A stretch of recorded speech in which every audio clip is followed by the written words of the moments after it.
Ladies and gentlemen, you know what to do. Get up off your chairs and onto your feet. And join me in welcoming one of Israel's strongest friends in Congress, Representative Claudia Tenney.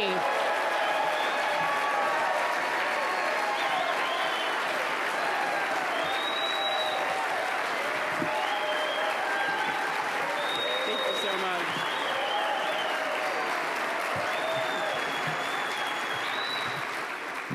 Oh, wow. Well, thank you so much to everyone, and thank you for coming out and being great advocates. We're looking forward to seeing you all on the Hill today. It's great to be here at CUFI. You are doing yeoman's work on trying to make a difference in Washington, and we appreciate it. It means something when you come to the Hill. So I'm grateful to be here and to be asked to speak, and from the bottom of my heart, I really just want to say thank you to everyone for being here. Now more than ever, your support for one of our greatest allies is critical. Tragically, as all of you know, Israel is currently facing some of its greatest threats, which is why we must remain steadfast in our support for the nation of Israel. Thank you again for all that you do.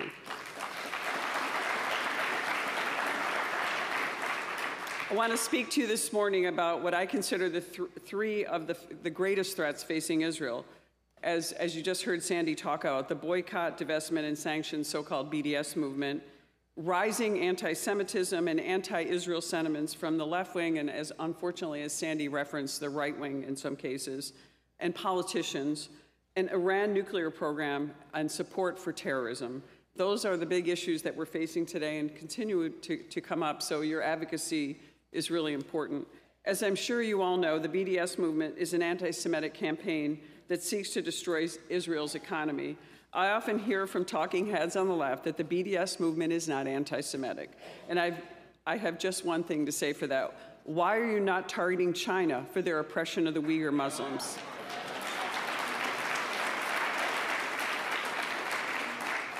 Why are you not targeting Syria and Bashar al-Assad's oppression of Sunni Muslims? I can tell you the answer. It's because the BDS movement has nothing to do with the opposition of Israel. It has to do with the fundamental hatred of the Judeo-Christian society in the Middle East that upholds the Western values of freedom, democracy, and equality that we all cherish. That's why it's so, thank you. That's why it's so critical that we continue to push back on the BDS movement. With a recent addition of New Hampshire, 36 states now have laws targeting and banning companies from supporting the BDS movement, but our work is not finished. Last week, Congress passed the House version of FY24 National Defense Authorization Act. We got it through with a narrow margin, but it included 2 anti-BDS amendments, which I was honored to co-sponsor. The first, introduced by Congressman Doug Lamborn, prohibits the Department of Defense from contracting with any entities that are engaged in a boycott of Israel. The second, introduced by Congressman Guy Reschenthaler, requires a report on any goods sold at military commissaries and exchanges produced by companies that are engaged in a boycott of Israel. I'm optimistic that these critical amendments will be included in the final version of the NDAA. Let's hope so.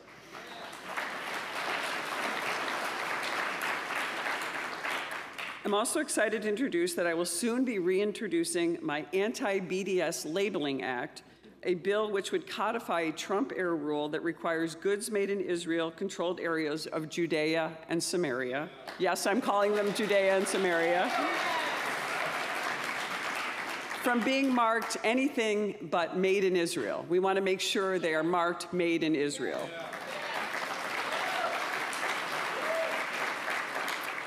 Further, this rule prohibits goods made in Judea and Samaria, the homeland of the Jews, or Gaza from being labeled made in the West Bank, Gaza, or made in the occupied territories.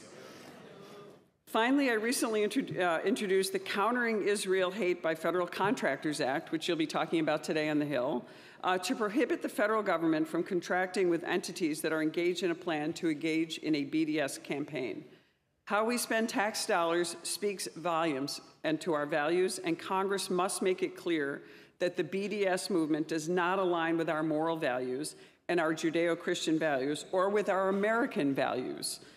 I was honored to work with great folks at your organization to create this piece of legislation, and thank you for bringing this forward. We're honored to, I didn't know that no one had introduced it yet, but I'm honored. It was the minute I saw it, we said, let's go. It's a great piece of legislation. Thank you. Together and with your advocacy today, let's get a lot of sponsors on this bill. I had people coming to me on the floor yesterday saying, let's get on your bill. We really like it.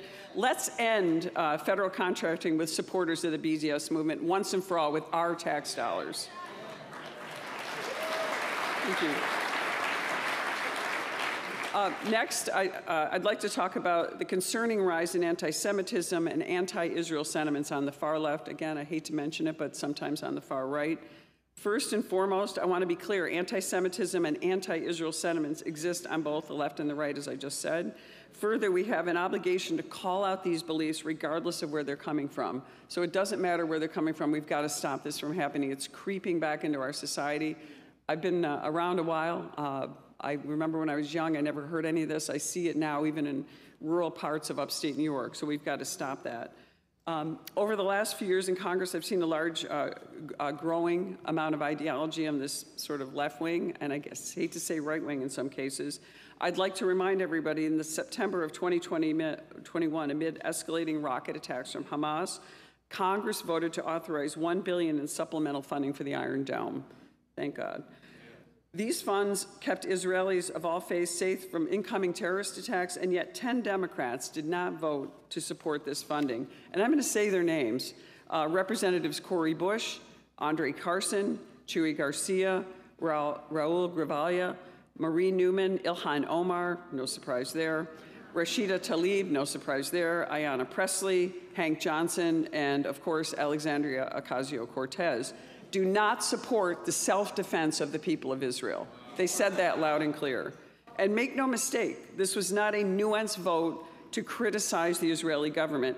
This was a vote about helping to defend the Israeli civilians of all faiths, Christian, Jewish, Muslim alike, from rocket attacks by terrorists. Terrorists with the sole goal of killing civilians.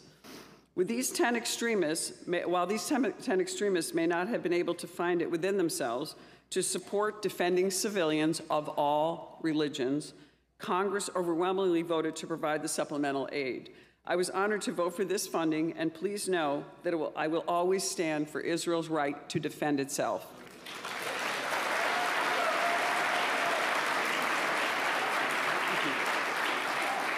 And I'm sure everyone in this room, as I just mentioned, has heard of Representative Ilhan Omar.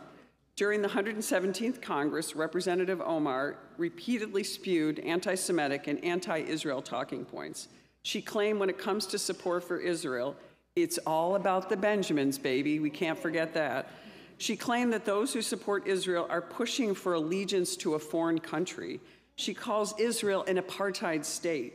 She even equated the U.S. with Israel and Israel with Hamas and the Taliban, and stated that she has no regret for making these comments. This is conduct unbecoming of a member of the Foreign Affairs Committee, which I served on in the 117th Congress. And as a member of Congress, it's quite frankly un-American to make these kind of remarks.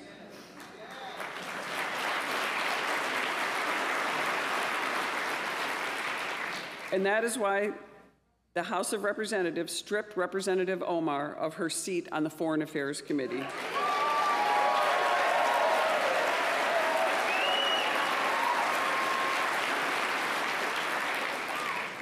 We cannot allow someone with this type of hatred and disdain for one of our greatest allies to serve on our Foreign Affairs Committee and determine our foreign policy. Last Congress, I was honored to lead a resolution along with Representatives Michael Waltz of Florida and Jim Banks of Indiana to censor Representatives Omar, Tlaib, Ocasio-Cortez, and Pressley for defending terrorist organizations and perpetuating an anti-Israel narrative that has incited even more anti-Semitic attacks across the United States. These members call Israel an apartheid state and inaccurately depict the state of Israel as oppressive, violent, and an abusive nation. We have seen these kinds of comments directly contribute to the rise in anti-Semitic attacks across the country, but these members are far from the only offenders. Just this past Saturday, Congressional Progressive Caucus Chair Pramila Jayapal claimed that Israel is a racist state. Not only is this categorically false, but is also ludicrous. Israel is the only country in the Middle East where Jews, Christians, and Muslims live together side by side. Israel is flourishing in a multi-religious democracy. Find me another country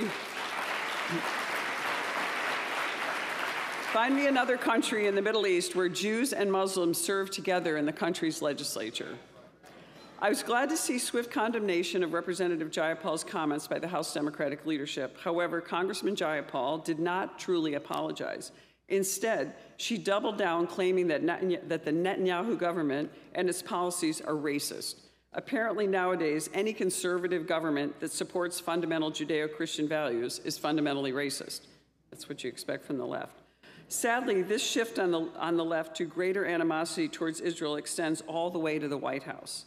President Biden has repeatedly singled out Israel's government for wrongdoing while ignoring real human rights violations across the globe, such as the genocide against the Uyghur Chinese Muslims or Iran's oppression of its own people, especially women, in light of what happened to Masoud Ali.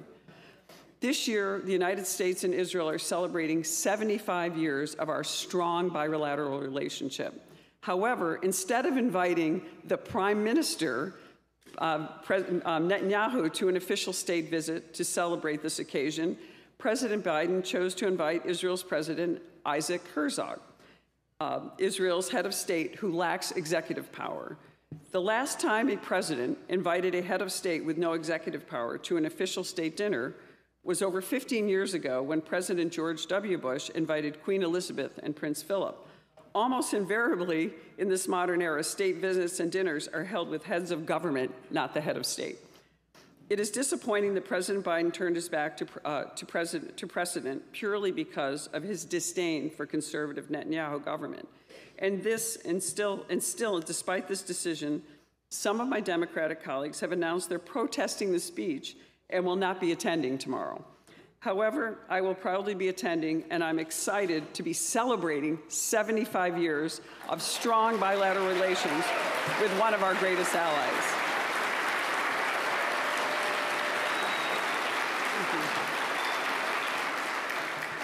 And I'm hopeful in his speech that President Herzog will drive home the threat that Iran poses in the region and the dangers of a nuclear Iran that could possibly happen under this administration. Let's pray not. While Iran grows bolder and more violent, the Biden administration is desperately clinging to the past, holding on to the false belief that a new and effective Iran nuclear deal can be revived. The Biden administration is willing to give up nearly anything for any small concessions from Iran, and Iran knows it.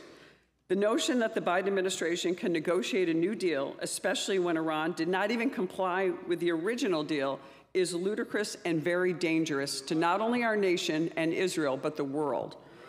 This is why I was honored to lead a letter, along with my colleague, Congressman Josh Gottheimer, bipartisan, encouraging our European partners to initiate the snapback sanctions against Iran under United Nations Security Council Resolution 2231.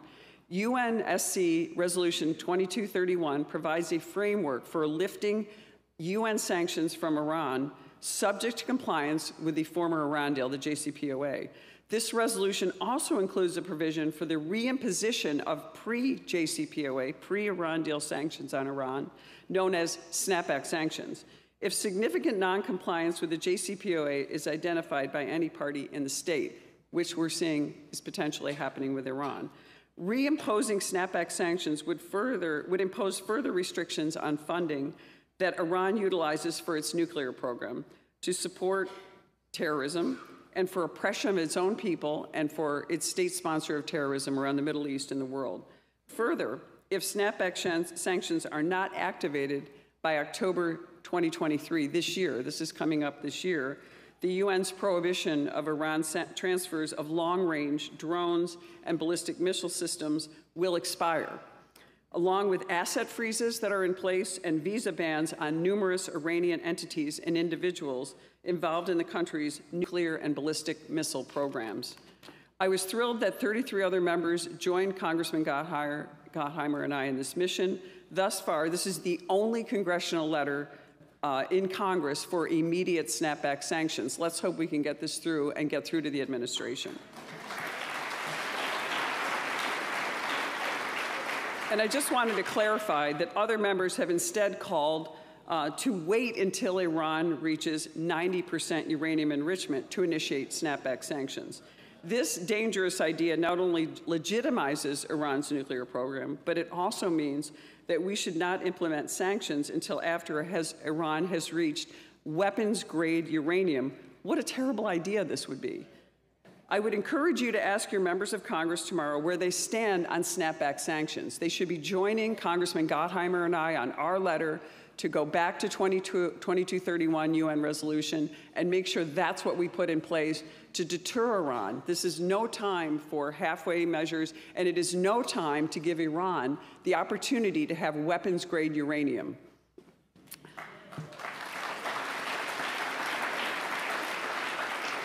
Unfortunately, the Iranian threat extends well beyond their nuclear program. Their support for terrorism is also gravely concerning. Iran uses its extra-military arm, the Islamic Revolutionary Guard Corps, the IRGC, to conduct its terrorist operations. The IRGC has been involved in terrorist attacks throughout the Middle East and Europe, the Syrian and Yemeni civil wars, and oppressing brave Iranian protesters that I've seen stand up over the last several months. Amazing. In the FY22 National Defense Authorization Act, I was able to submit an amendment that required the Biden administration to report to Congress within 180 days on the military capabilities of the IRGC. The Biden administration never produced this report, so I took matters into my own hands. I released my own report based on open sources on the IRGC, their military capabilities, and terrorist activities. I've shared this report not only with the Biden administration and other members of Congress, but also with foreign embassies, encouraging them to act against the IRGC in their own countries. The IRGC and the Iranian regime are the single greatest threat, not only to Middle Eastern stability, but arguably to European stability as well. One of the primary ways the IRGC is funded is through Iranian oil smuggling. Under President Trump's maximum pressure campaign, which targeted Iran's oil smuggling, Iran was weakened. When President Trump left office, had only $4 billion in accessible reserves. Under President Biden's weak sanctions enforcement, Iran now has almost $50 billion in accessible cash reserves. This directly translates to an increased ability to fund Palestinian terror groups like Hamas, Hezbollah, and the Palestinian Islamic Jihad. Just recently, Israel was forced to conduct extensive counterterrorism operations in Samaria to combat Iran-backed terrorism. That is why President Biden must restore President Trump's successful maximum pressure campaign and restore sanctions on the Iranian regime before it's too late.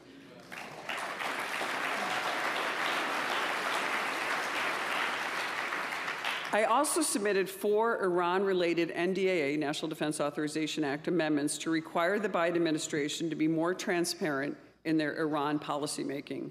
These amendments would have required reports on any sanction relief on Iran, any conversations the U.S. has had on snapback sanctions, which you talked about extensively earlier, with our European partners, any U.S.-led efforts to prevent a nuclear Iran, and extend reporting requirements on the IRGC.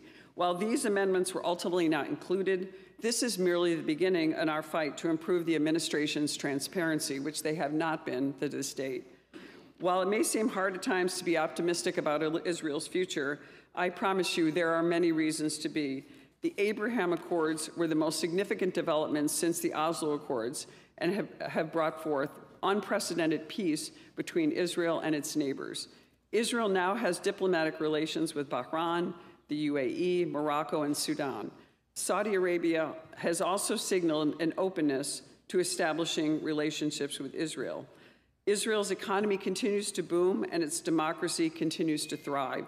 Having visited Israel a few times myself, I would love to go back again. I had the great honor of going to Israel my last trip with Governor Mike Huckabee. It was a tremendous week. Lots of fun and lots of music. It was just tremendous. But Israel, its democracy continues to thrive.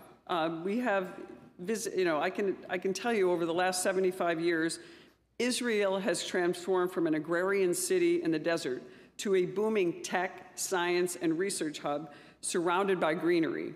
In the famous words of Theodor Herzl, the founder of modern Zionism, "If you will it, it's no dream." If we continue to fight for Israel's right to existence despite the BDS movement, despite rising anti-Semitism on the left and sadly the right, despite the threat of Iran, Israel will continue to no longer just be the dream of our ancestors.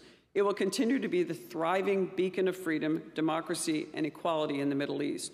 And I'm so honored to be here today with you and look forward to seeing all of you on the Hill today. And I'm so grateful for all of you for showing up here, for standing up for Israel, for standing up for freedom, and standing up for our democracy.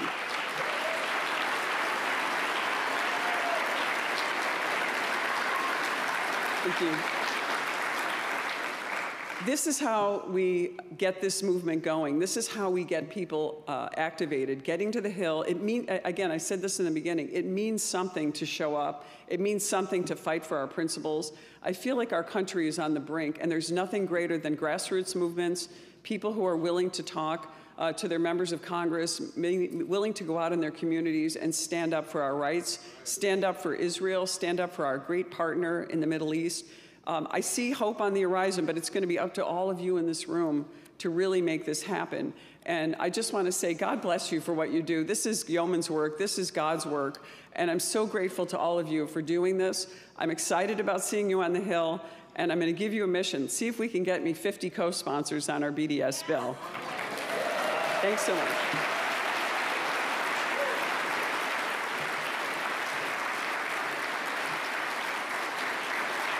Thank you so much.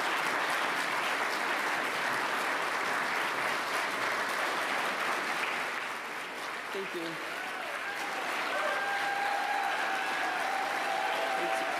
Thank you. Thank you. I can't resist. God bless and go Bills.